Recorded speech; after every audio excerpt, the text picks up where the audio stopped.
yung bagong country. Balita ko bakit lang yung Ano yan? Hindi ko pa siya nakikita. yung kanina. Yung nagbabasketball. Diba? Maraming nakikinig yun. Wait lang ha. Wait lang. Feel ko maasim yan. Papawisin. Nakita mo siya naka-massage na klase. Super bang ano na at Whatever, tara na nga. oh girl, sinasabi ko sa'yo pag nakita mo siya baka maano ko talaga like, diba? Wait lang ha. Feel ko isa yan sa mga, mga maasim talaga. Hindi ko siya... Hindi talaga may promise. So, makita siya ngayon. Pwede yan siya sa court. Kasi, ano yan, alam ko naglalaro pa daw siya eh. Ano? Sayang sa oras.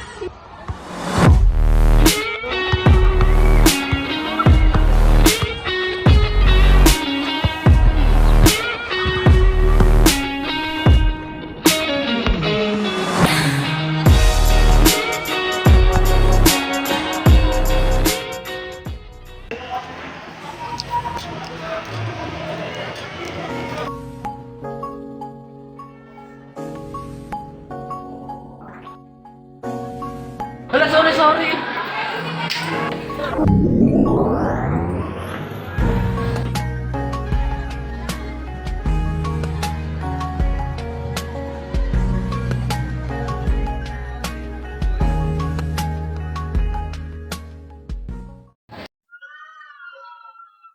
Okay, dala po. Wala ka ba chika? Ano kasi te? Iniisip ko yung nakabong gwapong lalaki kahapon. Sino? Ewan ko yung pinapakilala yung Karen. Ayun po! Yung pogi! Sabi ko yung pogi. Yun eh. Pogi yun o, diba? Na? Ano?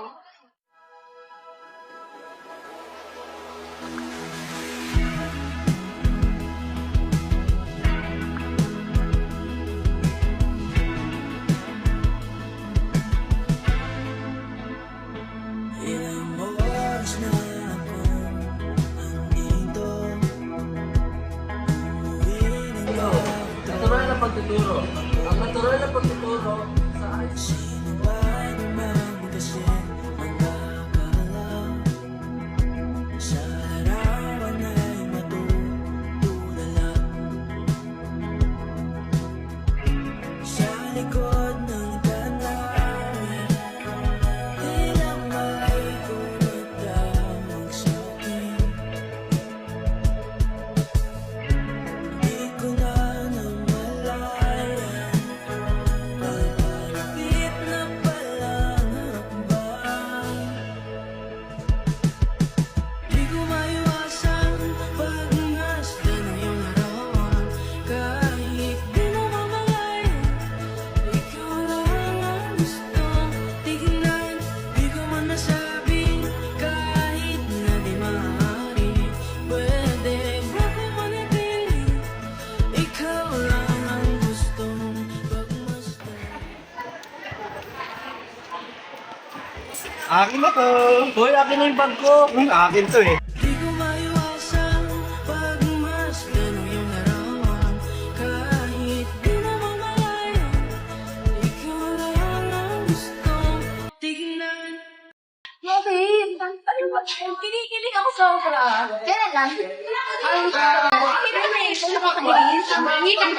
May iniisip kasi ako eh. Napakalalim na iniisip ko. So, ano yun? Sa'yo? Tandaan niyo yung nakaraan. Yung manggabay. Oo. Wala lang. Parang hindi ko lang sumali sa isip. Whatever. Okay, ikaw.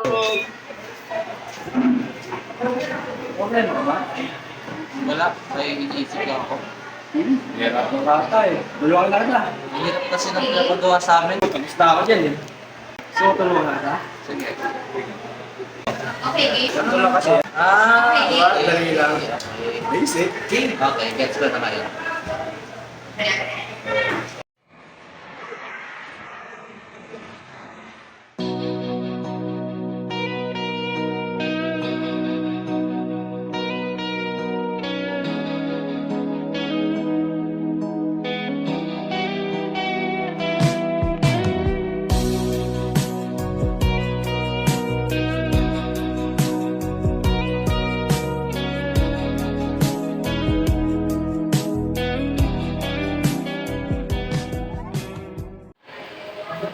Uy, Oo, nakikinig ko.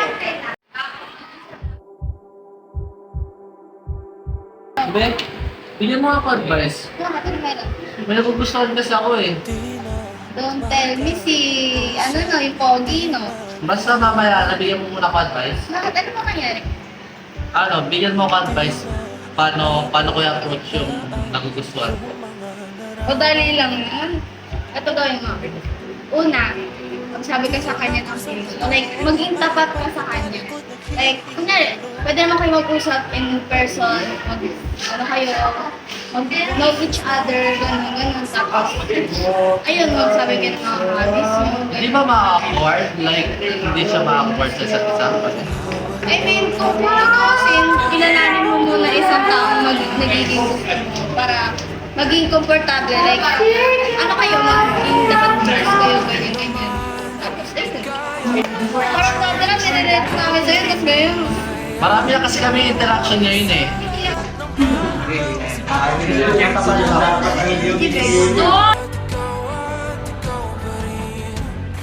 Ayaw kong paulit-ulit kong babalik-balikan. Ikaw ay ikaw pa rin. Patuloy kong panghawakan ang iyong mga salitang hindi na nakikita sa'yo. Uy, ikaw pa yan? Sabihin sa'yo. Medyo ang kasi ito eh. Hindi ka ba kaya? hindi. May gusto rin sana ako sabihin sa'yo eh. Anong gusto mo sabihin sa akin? Wait. Sabay na lang tayo. 1, 2, 3, go. Gusto kita. Ay, masalit eh. Wala, thank you. Happy Mansal eh. Papakilala kita sa parents ko. Totoo ba? Papakilala ka ako sa magulang mo? Nadala ko ba siya ng regalo? Na-excite ako eh. Hindi na, kahit huwag ka na magdala basta pumunta ka na next week. Uy, wala ka ba ano? Bakit? Baka kasi anong sabihin ng mama mo sa akin? Hindi yan, tara na.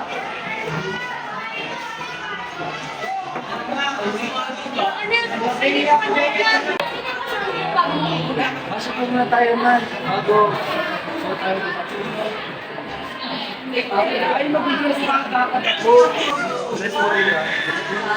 Oo po. Ma, may papakilala ko lang ako sa'yo. Si Raul Nelson. Ano? Boyfriend mo? Ano yung sabihin nito? Bakla ka? Ano meron mo? Wala ka na naliluhan mo? Ikaw, mahal po namin ng isa. Huwag mo akong matita-tita! Wala akong alam sa bakla! Lumayas ka!